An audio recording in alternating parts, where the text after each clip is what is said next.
కన్నడ హీరోలు పక్కా ప్లాన్‌తో పాన్ ఇండియాను షేక్ చేస్తున్నారు. ఒకరు కొత్త సినిమాతో ప్రేక్షకుల ముందుకు వస్తున్నప్పుడు, మరొకరు సైలెంట్ అవుతారు. ప్రస్తుతం యష్ టాక్సిక్ ప్రమోషన్స్‌లో బిజీగా ఉన్నాడు. రిషబ్ మాత్రం జై హనుమాన్‌తో మరో పాన్ ఇండియా సంచలనానికి సిద్ధమవుతున్నాడు.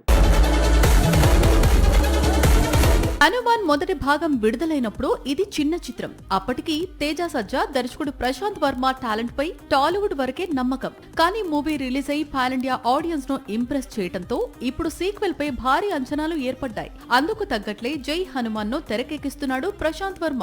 ఇప్పటికే హనుమాన్ పాత్రను రిషబ్ చేస్తూ ఉండగా, ఇటీవలి అశ్వత్థామ పాత్రకు రానాను ఎంపిక చేశారు. ప్రస్తుతం శరవేగంగా చిత్రీకరణ జరుపుకుంటున్న జై హనుమాన్ ప్రాజెక్టులోకి DC movie heroine Wamiqa Gabbi కూడా కీలక పాత్రలో కనిపించనుందనే వార్త సినిమాపై మరింతగా అంచనాలను పెంచేస్తోంది. త్వరలో హైదరాబాద్ లో ప్రారంభమయ్యే కొత్త స్కెడ్యూల్లో వామిక కూడా భాగం కానుందట.